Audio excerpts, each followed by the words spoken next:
من الشیطان الرجیم بسم اللہ الرحمن الرحیم قل ان کنتم تحبون اللہ فاتبعونی یحببکم اللہ قال رسول اللہ صلی اللہ علیہ وسلم بدأ الاسلام غریبا وسيعود غریبا فطوبى للغرباء رب اشرح لي صدری ويسر لي امری واحلل عقدۃ من لسانی یفقہوا قولی صدق اللہ العظیم۔ علماء کرام، حاضرین محترم، مجھے اپنی کمائیگی کا، اپنی کم علمی کا، اپنی زندگی کی ذلتوں اور رسوائیوں کا مکمل احساس ہے۔ نہ میرا یہ مقام ہے، نہ میری یہ جگہ ہے۔ یہ عنایت ہے کہ میں یہاں آپ لوگوں کے درمیان گفتگو کر رہا ہوں، اس لیے کہ یہ خالصتاً رسول اللہ صلی اللہ علیہ وسلم کی دربار سے فیض یافتہ لوگ ہیں کہ جو آپ کے دربار پہ موجود ہیں۔ یہ فیض پوری دنیا میں جاری ہے۔ حضرات گرامی، یہ جو سرزمین ہے جس میں آپ بیٹھے ہوئے ہیں، یہ جو ملک پاکستان ہے جس میں آپ موجود ہیں، یہ بڑی خوش قسمت سرزمین ہے۔ سب سے پہلے میں یہ بتانا چاہتا ہوں کہ آپ کتنے خوش قسمت ہیں، پھر اس کے بعد بتاؤں گا کہ جب کسی کوئی خوش قسمت ہوتا ہے تو پھر اس کی ذمہ داری کتنی بڑھ جاتی ہے۔ غریب آدمی سے جس کے پاس چند روپے ہوں، اس سے کچھ نہیں پوچھا جائے گا تم نے کہاں خرچ کیے، کدھر خرچ کیے۔ اس نے چند روپے لیے، ویسے لیے، اولاد پہ خرچ کیا، رات کو خالی ہاتھ چلا گیا۔ لیکن جس کا روز ہر گھنٹے میں 50,000 روپے آ رہا ہے تو اس کا سوال نامہ مشکل ہو جاتا ہے۔ اسی لیے جس کو خوش بختی اور خوش نصیبی میسر آ جائے، اس کا سوال نامہ مشکل ہو جاتا ہے۔ یہ جو ملک ہے 1920 میں پوری دنیا میں امت مسلمہ جو تھی اس کو تقسیم کرنے کا وقت آ گیا۔ خلافت عثمانیہ کو جب توڑا گیا، رسول اللہ صلی اللہ علیہ وسلم نے فرمایا تھا، دیکھو تمہاری کڑیاں ٹوٹیں گی، اور تمہاری جو پہلی کڑی ٹوٹے گی وہ مرکزیت کی یعنی خلافت کی کڑی ٹوٹے گی اور آخری نماز ہوگی۔ تو مرکزیت کی جو کڑی تھی، خلافت عثمانیہ کی کڑی تھی، جو 1400 سال سے ہم ایک دین کے اوپر، ایک خلیفہ کے اوپر، ایک مقام پہ متحد تھے، وہ 1920 میں توڑنے کا وقت آ گیا۔ جب وہ توڑنے کا وقت آیا تو اس وقت انہوں نے پوری دنیا کے اندر فرانس کی فوجیں، جرمنی کی فوجیں، امریکہ کی فوجیں، برطانیہ کی فوجیں، سب انہوں نے اس سے بخیر تقسیم کرنے شروع کیے۔ اس وقت جب یہ تقسیم ہو رہی تھی تو مصر کے لوگوں نے کہا، ہمارے ہاں دریائے نیل بہتا ہے، ہم فرعین مصر کے وارث ہیں، ہم اس نسل سے تعلق رکھتے ہیں جو نے موسیٰ کا مقابلہ کیا تھا، ہمیں ہمارا ملک علیحدہ کر دو۔ انہوں نے کہا لے لو۔ عراق کے لوگوں نے کہا، ہم حمورابی کے قوانین، ار کی سرزمین، نمرود ہمارا سربراہ تھا، ہمیں ہمارا ملک دے دو۔ بابل و نینوا کی سرزمین، ہماری تہذیب، ہم نے لٹکتے ہوئے باغ بنائے تھے، ہم کیا لوگ تھے، ہمارے آباء اجداد کیا تھے، ہمیں ہمارا ملک دے دو۔ ایرانیوں نے کہا، ہم سائرس اعظم کے وارث ہیں، ہمارے آتش کدہ میں کبھی آگ سرد نہیں ہوتی تھی، ہم اس کے وارث ہیں، ہمیں ہمارا ملک دے دو۔ فرانسیسیوں نے کہا۔ اس پوری دنیا میں جب یہ لکیریں کھنچ رہی تھیں تو سید الانبیاء صلی اللہ علیہ وآلہ وسلم کے مطابق کہ میر عرب کو آئی ٹھنڈی ہوا یہاں سے، وہ کیوں تھی؟ اس کی بنیادی وجہ یہ تھی کہ ہم نے وہ ساری تقسیم جو رنگ، نسل، زبان اور علاقے کی بنیاد پہ تھی، جس کو اقبال کہتا ہے ان تازہ خداؤں میں بڑا سب سے وطن ہے، جو پیرہن اس کا ہے وہ مذہب کا کفن ہے، یہ بت کے تراشیدہ تہذیب نبی ہے، غارت گر کاشانہ دین نبوی ہے، اور نظارہ دیرینہ زمانے کو دکھا دے، اے مصطفی خاک میں اس بت کو ملا دے۔ اس وقت میں نے کہا تھا، دیکھو ہم اس رنگ، نسل، زبان کی بنیاد پر تقسیم نہیں چاہتے، میں محمد حسین چیمہ ہوں، یہ ارجن داس چیمہ ہے۔ ہمارا دادا ایک تھا ہم بھنگڑا ایک طرح کا ڈالتے ہیں، ہم ہیر ایک طرح کی گاتے ہیں، ہم ساگ ایک طرح کا کھاتے ہیں، میرا بھائی نہیں ہے کیونکہ لا الہ الا اللہ محمد رسول اللہ نے کہا۔ ہم نے بدر پیدا کیا تھا 1400 سال کے بعد، ذرا بدر کی تقسیم دیکھیں، عباس ابن عبد المطلب ایک طرف ہیں، حمزہ ابن عبد المطلب ایک طرف، عقیل ابن ابی طالب ایک طرف ہیں، اور علی ابن ابی طالب دوسری طرف، سگے بھائی۔ حضرت عبیدہ ابن جراح ایک سر کاٹ کے لے کے آئے، ایک کان سے پکڑا ہوا تھا۔ میرے آقا سید الانبیاء نے پوچھا عبیدہ کس کا سر ہے؟ فرمایا یا رسول اللہ میرا باپ تھا، آج مقابلے پہ آ گیا۔ ہم نے 1400 سال کے بعد اس دھرتی میں وہ تقسیم پیدا کی تھی، پوری دنیا کے ملکوں کے باہر، پوری دنیا کے ملکوں کے باہر ان کے رنگ کی، ان کے نسل کی، ان کے زبان کی، ان کے علاقے کی تختی لگی ہوئی ہے۔ یہ فرانسیسیوں کا ملک ہے، یہ ایرانیوں کا ملک ہے، یہ عراقیوں کا ملک ہے، یہ مصریوں کا ملک ہے۔ سعودیہ حالانکہ میرا حجاز وہاں پر ہے، لیکن وہ سعودی حکمرانوں کی تختی لگی ہوئی ہے۔ واحد ملک ہے دنیا کا جس کے باہر، میرا ملک ہے جس کے باہر اللہ کے نام کی تختی لگی ہوئی ہے۔ 199 گھر ہیں، یہ واحد ملک ہے جو مسجد ہے۔ گھر میں گندگی پھیلاؤ گے تو کوئی کچھ نہیں بولے گا، مسجد میں گندگی پھیلاؤ گے تو اللہ کا عذاب تمہارے لیے پر آئے گا۔ اور اس گندگی کی سب سے بڑی علامت، انگریز اس سے پہلے بیج بو گیا ہوا تھا، جس کے لیے آج میں آپ کے پاس حاضر ہوا، اور وہ بیج تھا قادیانیت کا۔ اس نے کہا تھا کہ یہ مسجد بن رہی ہے، اس مسجد کے بننے سے پہلے جہاں کی غلاظت گندگی جو ہے یہاں پھینک جاؤ۔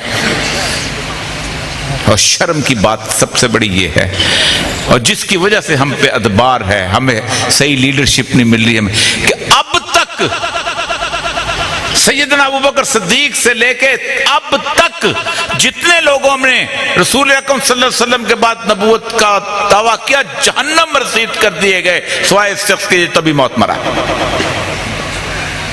کتنے بڑے شرم کی مقام ہے ہمارے لیے۔ ہم پہ ایسے تو نہیں، ہماری دعائیں ایسے تو نہیں قبول کیوں نہیں ہوتی؟ ہم برداشت کیے جاتے ہیں، ہم خاموش بیٹھے رہتے ہیں۔ کیوں ہے ایسا کیوں کیا گیا؟ اس کی بنیادی وجہ یہ ہے کہ جس زمانے میں ہم گزر رہے ہیں، یہ جو زمانہ ہے، رسول اکرم صلی اللہ علیہ وسلم نے اس زمانے کے بارے میں اتنا کچھ فرما دیا ہوا ہے کہ ہمیں کسی اور جگہ سے پوچھنے کی ضرورت ہی نہیں۔ حضرت حذیفہ بن یمان کہتے ہیں کہ آپ صلی اللہ علیہ وسلم نے ایک دفعہ 15 گھنٹے کا طویل خطبہ دیا، جسے نعیم بن حماد نے اپنی کتاب الفتن میں جمع کیا ہے۔ 2000 حدیثیں، کوئی ایک جگہ نہیں، کوئی ایک مقام نہیں، کوئی ایک علاقہ نہیں جس کے بارے میں آپ نے یہ نہ کہا کہ یہاں سے یہ اٹھے گا، یہاں سے یہ ہوگا، یہاں یہ ظلم ہوگا، یہاں یہ بربریت ہوگی۔ اس تمام تر حدیث میں 18 حدیثیں وہ ہیں جو میرے اور آپ کے بارے میں، ہند کے بارے میں ہیں۔ فرمایا میں عرب ہوں لیکن عرب مجھ میں نہیں ہے، میں ہند نہیں ہوں لیکن ہند مجھ میں ہے، میں ہند نہیں ہوں،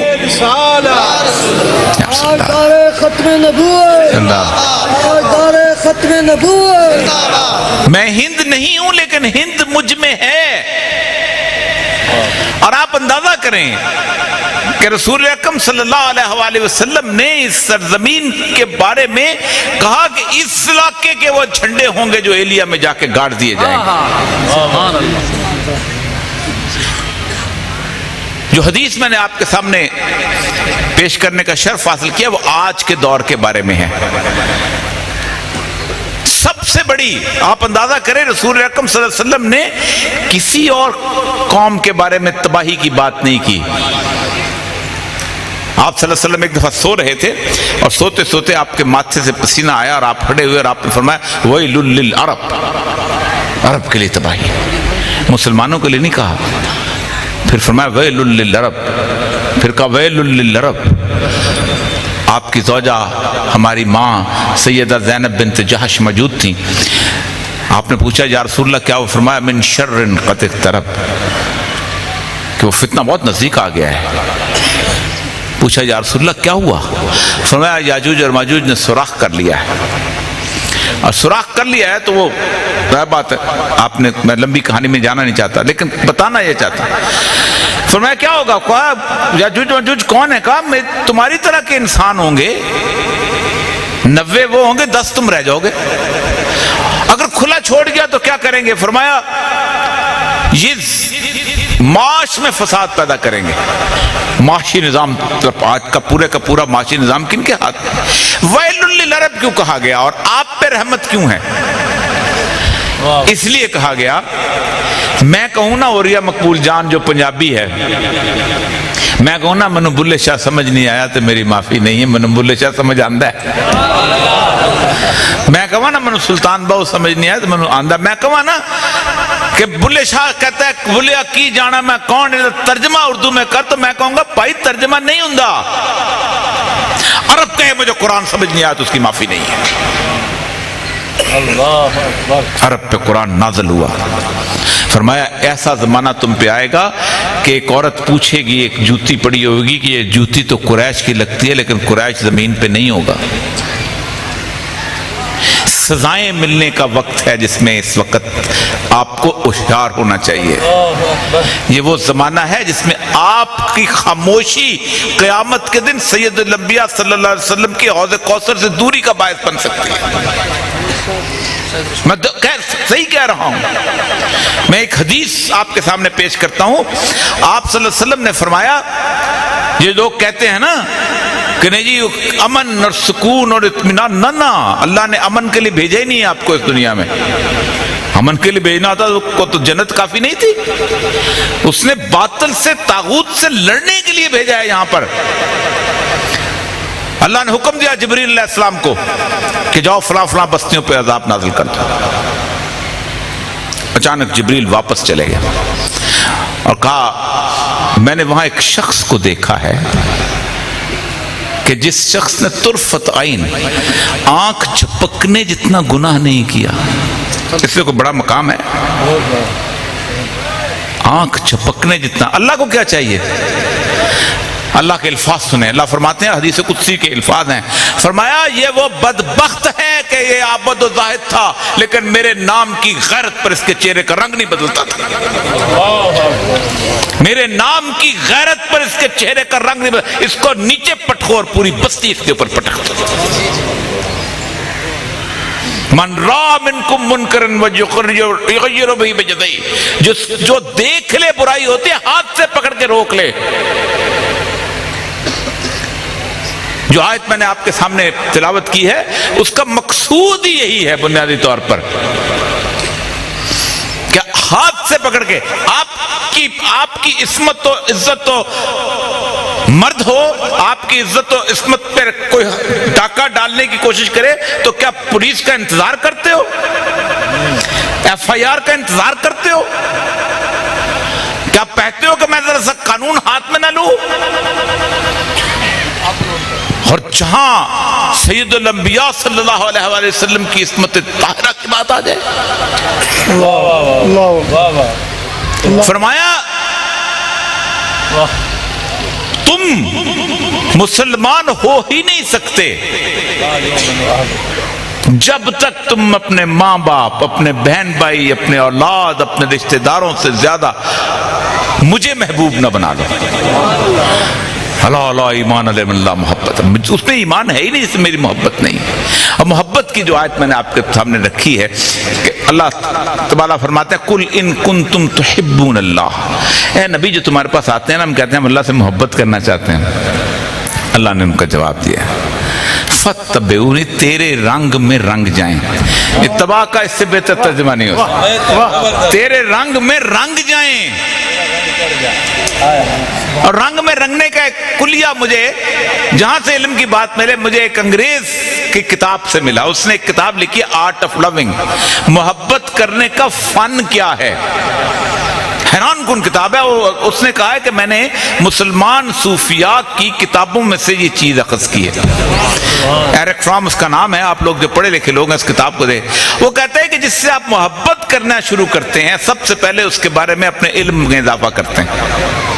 وہ کھاتا کیسے ہے, وہ اٹھتا کیسے ہے, وہ بیٹھتا کیسے ہے, وہ چلتا کیسے ہے, اس کی پسند کیا ہے, اس کی ناپسند کیا ہے, اتنا جانتے ہیں کہ آپ یہ دعویٰ کرنے لگتے ہیں کہ یار یہ میں اس سے پیار کرتا ہوں, میں اس کو کسی اور سے بھی زیادہ جانتا ہوں, میں بہت جانتا ہوں. کیونکہ آپ محبت کے دریا میں کود ہی نہیں سکتے جب آپ تک گہرائی کا پتہ نہ ہو. پھر جب اس مقام پہ پہنچ جاتے ہیں, اگلا مقام یہ آ جاتا ہے, وہ کہتا ہے آپ انڈرسٹینڈ کرنے لگتے, آپ کو پتہ چل جاتا ہے اگر میں نے یہ ذرا سی بات کی تو وہ ناراض ہو جائے گا, اگر میں ایسے اٹھا چلا, میں اس شخص کے خلاف ہوا تو یہ مجھ سے خوش ہو جائے گا. آپ اس کے ایک ایک مقام, ایک ایک جگہ کو آپ اس کے ایک ایک اشارے کو سمجھنے لگ جاتے ہیں.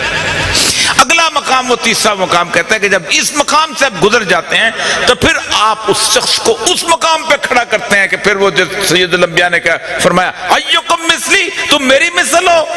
پھر کہتے ہیں نہیں, یہ مقام ہی بہت بلند ہے, یہ مقام بہت بلند ہے. میں ایک میر کہتا ہے نا, دور بیٹھا غبار میر اس سے عشق بن یہ ادب نہیں آتا. آپ کا ادب کا مقام ہے, اور جب آپ کا ادب کا مقام آتا ہے تو پھر آپ اس کے لیے تکلیف اٹھاتے اس راستے کی.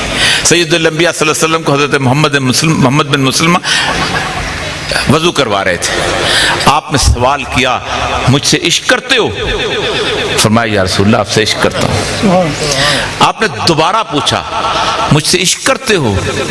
کہا یا رسول اللہ آپ سے. آپ نے جب تیسری دفعہ پوچھا اور محمد بن مسلمہ نے جواب دیا کہ میں آپ سے عشق کرتا ہوں, فرمایا جو مجھ سے عشق کرتا ہے اس کی طرف مصائب اور آلام ایسے آتے ہیں جیسے پانی نشیب کی طرف جاتا ہے, مصیبتیں ایسے آتی ہیں. ایک عام گھریلو قسم کا لڑکی سے عشق ہو جائے تو بندہ پاگل ہو جاتا ہے, ماں باپ سے لڑتا ہے, بہن بھائی سے لڑتا ہے, مدرسے میں فیل ہونے جاتا ہے, اسکول کے دل نہیں لگتا, کسی کام میں کاروبار ہو تو اس کا تباہ و برباد ہو جاتا ہے. اور رسول اللہ صلی اللہ علیہ وسلم سے عشق کیسے مفت میں ہو جائے گا؟ یہاں وقت کا دریا ہے اور کود کے جانا ہے. کمال کی بات یہ ہے کہ بنیادی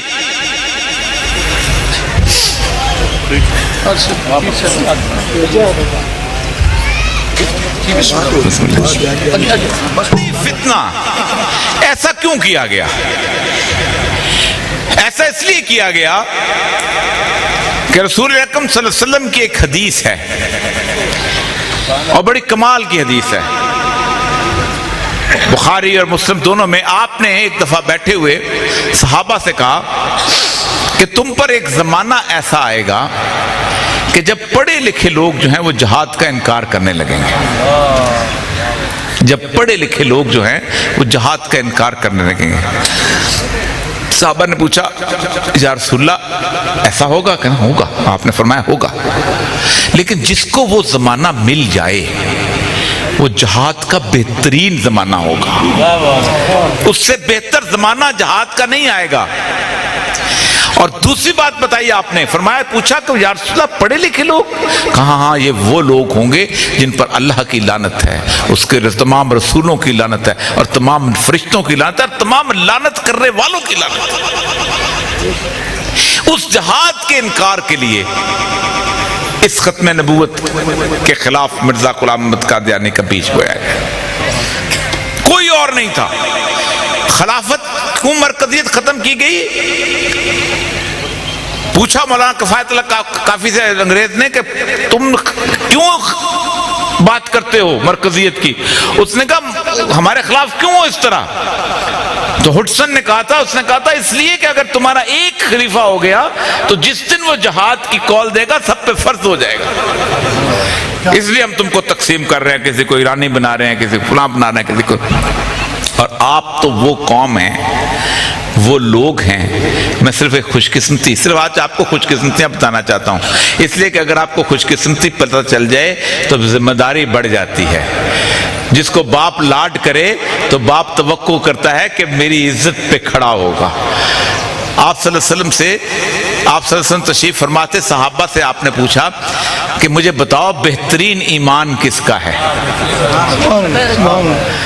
انہوں نے کہا بہترین ایمان انبیاء کا. آپ صلی اللہ علیہ وسلم وہ کیسے بھی؟